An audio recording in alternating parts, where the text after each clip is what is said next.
It's gonna be fine. Good evening, my lord and my lady. Chauffeur Prince Benjamin here. This is Class Drive on Class 91.3, inspiring excellence.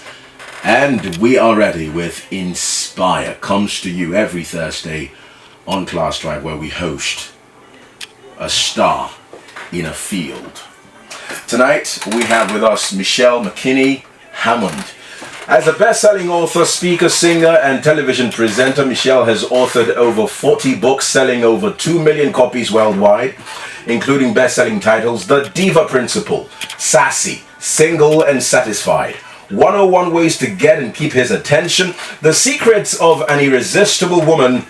A gifted vocalist, Michelle has recorded 4 CDs. It's amazing. Let's go in, come, let us worship, and with love. She co-hosted the Emmy Award-winning television talk show, Aspiring Women, NBC's The Other Half, The 700 Club, the BET's Oh Drama. She has graced the cover of magazines such as Today's Christian Woman, Precious Times, The Plain Truth, and Gospel Today. She has been a contributing writer for Spirit-Led Woman, Discipleship Journal, and has been featured in articles in Shine, Essence, Ebony, Jet, Black Enterprise Magazine, the Chicago Tribune, the Associated Press, the New York Times, beg your pardon. Following several successful years in an award-winning advertising career as an art director, writer, producer, her clients included Coca-Cola, highly respected author, speaker, and singer, reaching a diverse audience. And you forgot pastor of Relevance, my music ministry in Ghana. Right. I was gonna save that for later. Oh, okay. Yes, because we have sub intros as we go. Okay. Well, welcome to Class Drive. Who was that person you were talking about? I don't think I know her. I was like, wow, what is she? Is that me? Man. Yeah. That's I me. got tired just listening. Okay. This is what you've done so far. Oh, wow. Yeah, this is what you've and done. I always feel like I haven't done anything. Like I'm not, isn't that terrible? Wow. That's modest. Ooh. So it's great. It's virtuous. Praise God. Thank God. 3. Michelle, let's start from the accident. Okay. Right? It got you bedridden for 2 years. Year and a half. A year and a half? Mm-hmm.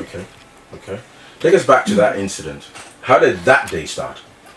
Well, it was a typical day for me. I thought I was heading off to a voiceover audition for Hamburger Hamlet. I remember exactly what I was going to do. And I was walking across the street and I felt something bump me on the left-hand side. And I looked back and realized it was a car that was moving. Wow. And I kind of said, hey! And the guy kept going. So I kind of had to twist around. And I think that was actually what caused the problem. I twisted around to try to grab the front of the van he was driving. Wow. And I was holding on, but I had on a fur coat. And I slid off. It was winter. I slid off into the street. I looked up and he was still coming. And I just went, Jesus. Even when I'm looking into the windshield. Right. So I have the feeling he was on his phone. So, that was when I realized I couldn't get up. They called the ambulance, whisked me away. He followed me to the hospital. And they put my leg in a cast and sent me home. And my knee kept getting bigger and bigger. And I was actually supposed to be on my way here to shoot some kind of film for Archbishop Duncan Williams. Right. So my bag was packed at the foot of my bed. And I was ready to go. And I kept waiting for the knee to go down. And the knee wasn't going down, so I called my doctor back, who referred me to a sports doctor who said, oh, you've snapped your patella tendon, which is the tendon that goes across the top of your knee that kind of makes your whole leg work, Yeah. So that small wonder when I went to swing my leg off of the bed, I screamed because it was such an excruciating pain because the bottom part of my leg was literally disconnected from the top. Right. Nobody took the hint at that point in time. They just so the third one, they had to literally keep me in traction, moving my knee for 3 days on pain meds, just so that it wouldn't glue back down again. Yes. And then I had to be in bed on a machine that moved my leg up and down all the time for months. I want to walk. But basically, one of my friends said, what happened to that book you started writing 3 years ago? And I was like, oh, I don't know. So she says, well, since you've got no place to go, I think now's a good time for you to finish it. Right. So she would come by every Sunday and do query letters, and I would sit in bed and write on my computer. And that was actually the birth of my first book, which sold out of its first printing in 3 weeks of 12,000 copies. And the rest of my life is history. So if that's not a good story about taking lemons and making lemonade, I don't know what else is. Right. This is Class Drive on Class 91.3 FM. International best-selling author and pastor of relevance, Michelle McKinney, Hammond, on Inspire on Class FM. What was the thought in your mind when you were... I'm trying to remember what I thought. I think I was so amazed that something like that had happened to me, because later I remember a friend of mine challenging me when I was having difficulty walking, because I literally had to learn to walk again, and spent a lot of time in physiotherapy, getting my knee to work again. And he said, "Oh, you're not walking because you don't have enough faith." Ooh. And I said, if it was about faith, I would never have gotten hit in the first place, because I would never believe that God would allow such a thing to happen to me. But he did. Right. So I think that quickly, because of the support system I had, my first thing was, okay, what does God want to do with this? Really? How is he going to get glory out of this situation? And what's my next step after I rebound out of here? Now, what was really amazing was that it was, in his all-knowing, provision had already been made for me while I was in bed. I had just signed a contract with an ad agency to be on retainer. Then they had to pay me a certain amount every month, whether I worked or not. Oh, wow. How convenient. How convenient. So of course I did some work from bed, but then there were times when I didn't have to do anything, and I was still earning a living. And plus I had voiceover stuff running on the radio, so I was getting residuals. So it was never like a financial panic. It was really all about the physical panic of, was I going to get this leg to work again? And I think by the third surgery, the first 2 surgeries, I was like, okay. The third one, I was just like, when is this going to end? If somebody sticks me with a needle one more time, I'm just going to scream, And I was a little worried because my friends, they say you find out who your friends are in bad times. I found that all my friends were my friends. Oh. They divided up the calendar and took shifts and brought me food and sat with me. Oh, it was amazing. It was a very humbling time because I couldn't do much of anything. And my cousin, Yaba Aka, who, Mr. Aka's daughter, she came and lived with me. And so, because literally I couldn't even get out of bed without assistance when I had this cast on that weighed a ton from my hip to my ankle. It actually took the help of someone taking it and swinging it. And the funniest thing was, there are cab drivers in Chicago that still remember me to this day. Oh. Because they would have to get out of the cab, open the door. I'd have to sit down and slide all the way across the back seat because I couldn't bend my leg. And then they'd have to help me out. That lady. So every now and then, I'd run into one of them years later. They'd go, "Wow, you're walking." Yeah. So I got to find out how nice people were on top of it all. Right. Yeah. Let's go back to the friend who mentioned that you didn't have faith. Right. Yeah. And talk about faith. Okay. Should having faith mean nothing untoward and unfortunate that happens to you? Not at all, because when people question actually why bad things happen, or God doesn't love them because bad things happen, or they didn't have enough faith when something bad happened, I said, have you read your Bible? Anybody that God handpicked for greatness went through it. They had faith. They had a relationship with God. They probably heard God's voice more clear than we hear him today. And still they went through things because God is a God of process. And that's the way he makes us. That's the way he makes our character. That's the way he builds strength in us and squeezes our gifts out of us. I don't know if I would have ever finished that book if I had been up and running around. I really don't. But being bedridden, and literally I had started that book 3 years before and gotten distracted after I wrote the first chapter and never thought about it again. I literally had to do some serious digging to get to where it was. Oh, wow. So, but God had a whole life waiting for me if I would just finish that book. And so I think that sometimes the trials and tribulations of life are designed and allowed by him to get us to the next level of greatness, to press things out of us that we don't even know are in us. And so if we stop asking, why did this happen to me? And ask the question, what does God want to do with this situation? And how is he going to get greatness out of it? We stand a better chance of rebounding in a greater way and discovering things about ourselves that we don't even know. Michelle, for anybody who may not get out of their predicament. Let's take, for instance, your situation. Let's say for someone else, the person didn't get healed, or they had to walk with a clutch or something like that. Sure. In that moment, how does the person accept that reality and see the goodness of God, or the purpose that the purpose in that situation? Maybe the divine is shifting your attention to something like he did with you, where you had to write a book. How do you get the serenity to take a look at your life again and see the purpose in that moment? That's a really good question. I think of Joni Eareckson Tada, who, as I don't know if you know her story, but she got up one night and she dreamt she was swimming or something. I can't remember the whole story now, but she dove into her swimming pool, but there was no water in it, and she broke her neck. Oh, wow. She has been in that wheelchair for the rest of her life. But out of that, birthed a tremendous ministry, and she became very famous.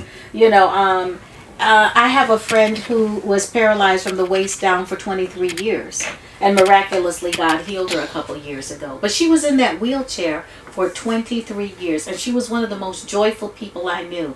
Gospel singers, sang like a bird, would wheel that chair around like she was walking and sing. You know, it's an amazing thing that if God trusts you enough to have an affliction and glorify him, because everybody can't do it. Wow. But there are some people. I have a mentor that way. She has been ill for years, a mysterious illness that no one knows how to cure. And every time I call her and I say, how are you? She says, I am grateful. And she can barely talk at this point.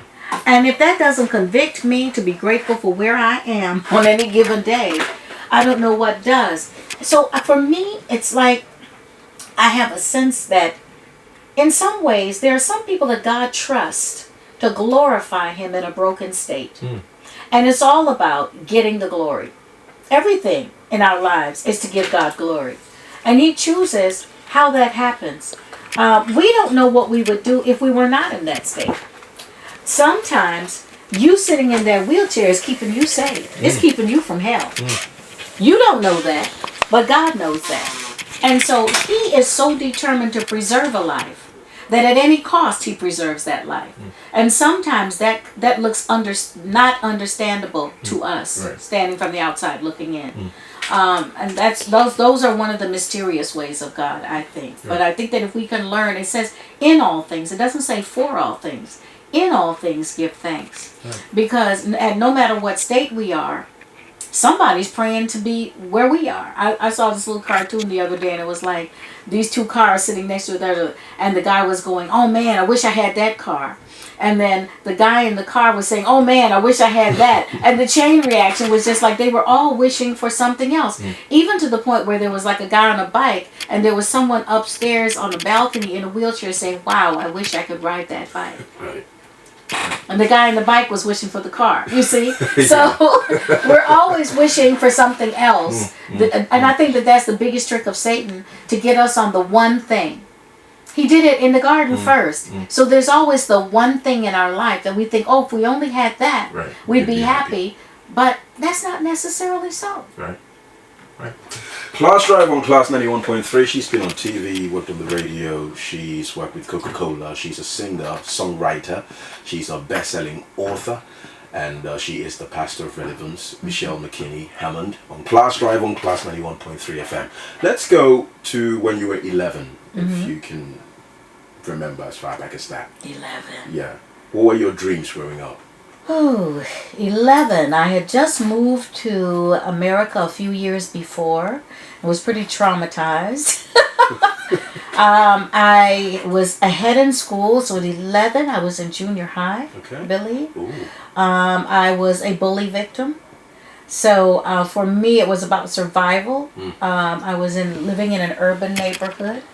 where people didn't get me because I was still a foreigner to them. Right. Too smart, teacher's pet, and none of that set well with them. And so for me, it was really about learning to survive. And I think that's when I first leaned to comedy. I said something one day in class and everybody cracked up laughing, and in that moment they were my friend, and I said, oh, I can keep this up. But it's also where I discovered that I could sing. Oh, right. I was in the choir, and I was the only person that could hit the high C, so I got the solo.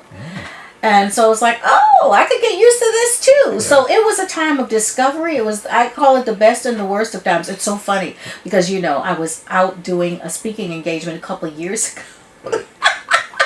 And this girl comes up to me and she says, do you remember me?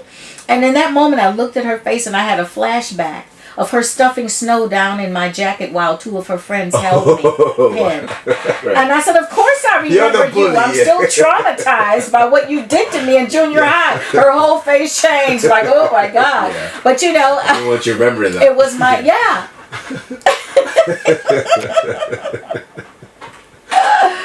Oh my gosh. I felt so bad the minute I said it, but it just like blurted out of my mouth. Yeah, I would remember you. I mean, it was like I could still see her eyes, you know. It was just bizarre. See the things, the traumas, lifetime traumas we never live down. Yeah, never forget them. Michelle, let's talk about your books. Okay. Why the bias, if you will, towards women? I wouldn't say it's a bias because I do champion men in all my books. I do not believe in bashing men. I love men. I think men are amazing and they're necessary. So I'm all for the men. Well, looking up. Men. Yeah. But what happened was when I came to Christ, I really struggled with being a Christian single because it required a complete lifestyle change from what I was used to. And in that struggle, I had also new Christian single friends, and we would have like moan and pity parties about how to adjust to Christian life, not doing things we did before, and when would God give us a husband, and blah, blah, blah, blah, blah. And that was the conversation all the time. So I went looking for books for help and found none. And as I kept on my journey, I started learning things about how to adjust and celebrate the life I was given with the expectancy of something else later. So I started off writing, the first book I wrote was What to Do Until Love Finds You, which blew up, and all of a sudden I was an overnight singles guru all over the country. And I was like, I don't know if I signed up for all of that. I was just trying to write a book to help a sister out, you know, and help myself out. And all of a sudden I had a publisher looking at me saying, well, what's the next book? And we think you should write another book for singles. So that was when Secrets of an Irresistible Woman came out, and on and on. So at that point, I started getting invited to speak at women's conferences. At that time, women's conferences were the big things in the States, and I ended up on this 12-city tour.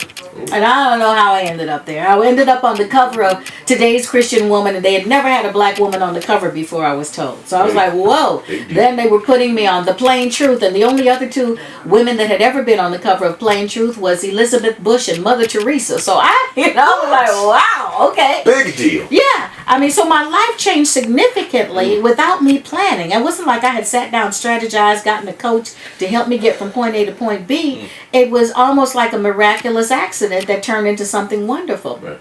So I ended up doing these women's conferences, and the single women would be like, I'm so glad you're here because that was how all the married women talk to us, blah, blah, blah. But I also knew that my message had to broaden because of the venues I was going to. Right. So I ended up writing The Power of Being a Woman. And that became huge. I ended up on television with Bill Maher arguing with Rick James and Cedric the Entertainer and Lisa Rinna about, femininity.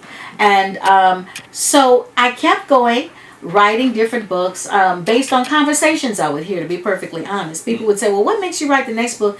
And I would be in a conversation or overhear a conversation, and it would click off something in me, and I got to address that issue, you know. Right. Along the way, men did start saying, well, when are you going to write a book for us? So I did write a book for men called In Search of the Proverbs 31 Man. And I also wrote a book for single men called How to Find the Right Woman for You. So I did write, and then I've written, devotionals that men and women both enjoy. Right. But also in any books that I address to women, I literally try to make them understand men, because we are about reconciliation and walking in harmony. And the only reason that doesn't happen is because we don't understand one another. So it's not that, men are crazy or whatever, but we literally teach men how to treat us by how we allow ourselves to be treated by them. So women get to set that standard and understand from a man's point of view that they think differently, and there's some things and adjustments you have to make. Right. Class Drive on Class 91.3 FM. Let's see what's happening at the end of the other side of the radio. Juliet at Kaswa says, much greetings to you, bro, Prince Benjamin. Really enjoying Inspire on Class FM. Great to hear Michelle Hammond. Much love to her from Juliet. This is from F.O. Isaac at Sappiman, who says, hello, PB, your guest Michelle is talking to me. I feel myself in whatever she is saying. What I've learned from her is faith in God works. God bless her. And he's got a beating heart emoji there. Simon at Skrintek says, wow, Michelle is a blessing. And he's got the I hail you emoji added there. Della is listening at Joelu and says, Michelle is preaching, PB. Interesting how God can use us when we obey and avail ourselves. It's true. Thank you, says Della at Joelu. We've got a couple of questions here from our listeners. These may come off as a bit random. Okay, that's fine. Yeah. So this one says, what is the role of sex toys in marriage? Do you need them?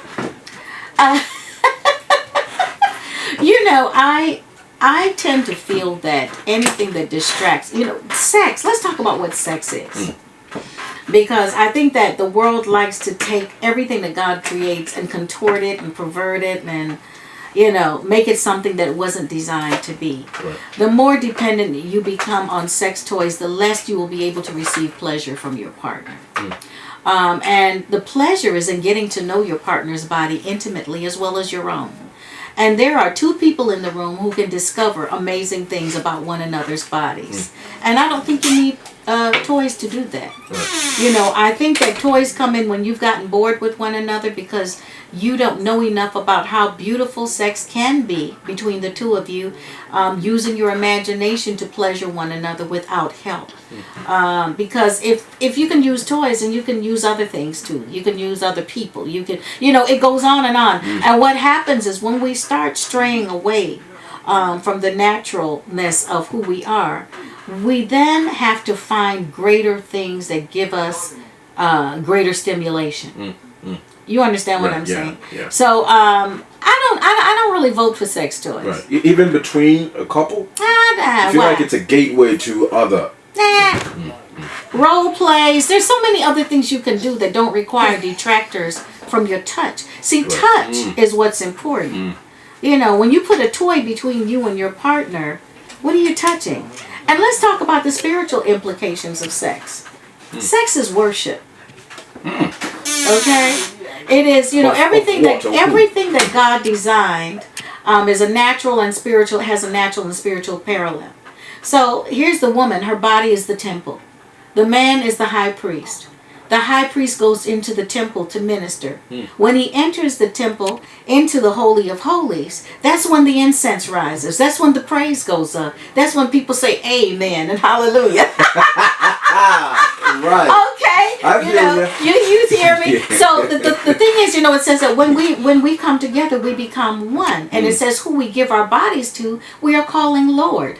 In Genesis, it says Adam knew Eve and she conceived. And the word know there speaks of a deep intimacy. Right. And it's the same word used for kissing forward, kissing God, knowing God.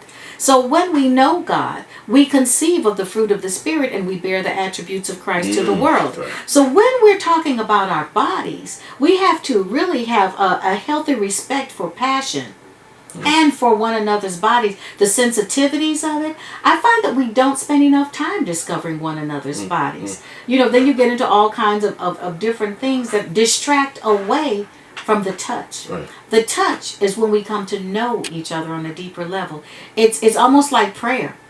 That when you pray together with someone, an intimacy is forged because of what you're sharing in the prayer experience.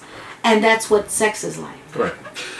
Michelle, very profound thoughts on sex. I mean, never thought of it that way before. This question has to do with the LGBTQ again. And I don't know if you've heard, but there is a supposed introduction of a comprehensive sexuality education into the Ghanaian educational curriculum. And it's been controversial. Both the Christian and the Muslim communities Are saying no. are saying it's satanic, and it's a tiny or subtle way of bringing Indoctrinating children. LGBTQ doctrines, to the children. Have you heard about this? I have heard about it. Do you think it's? I mean, it's been controversial to the extent authorities are saying no, it's not in the curriculum. Others are saying yes, it is. We don't know if it's the truth or not, and where the truth is, and when it's gonna be rolled out and everything. It's not yet clear. But are you for such a program for children in basic schools? No, I'm not. And I'll tell you why. Because I think that when children are small, they are already confused about who they are. And I don't think that they should be bent one way or the other. Because there's an age of self-discovery. And a lot of things happen with children these days. They are exposed to a lot. I'm not a proponent of bullying people who are different or any of that. But when I was a child, my parents had to talk with me. And I believe that that's something parents should discuss with their children. I don't think that should be a part of curriculum. When you get to high school and you pretty much know who you are, then you can have a whole education. Class Drive on Class 91.3 FM. Michelle, are you writing any book? Are you starring in a movie? I'm doing a lot of stuff. I'm finishing up a television series called Roses and Daggers. Just finished a series with Shirley on Yellow Pepper. Okay. So the season 2 is coming out. That's pretty exciting. I just finished a movie that I wrote and produced called First Love. So we're doing that out next year. Okay.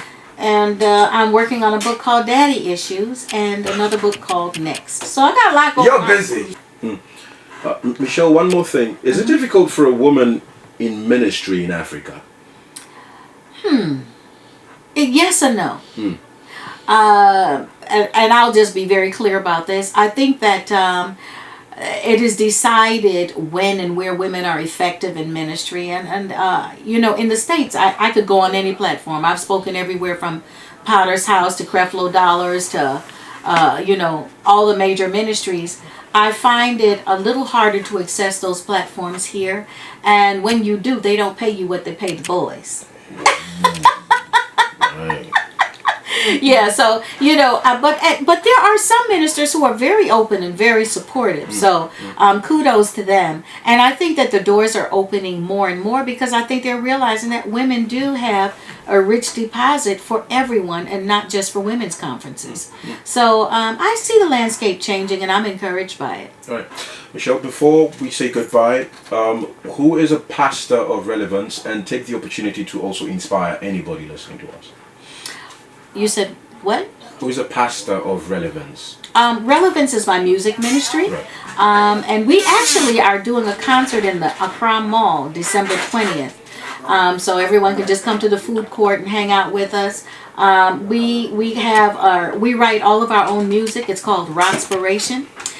We have 3 CDs out on Apple, iTunes, CD Baby, that they can get. It's Relevance featuring Michelle McKinney, Hammond. So we have an Easter project, Christmas project, and a praise and worship project. And kudos to my pastor, Nathan Anabi at Hope Temple, who has us do a worship night every quarter. So we just did one, and we'll be doing our Christmas concert there December 17th?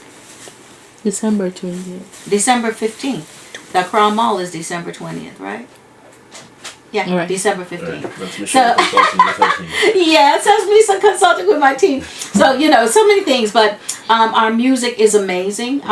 We try to make the Word of God relevant through really amazing genres of music, from rock, jazz, reggae, and like I said, we have our quarterly worship services. So that's what we do, and then we move around town and hang out and do everything from Plus 233 to Accra Mall.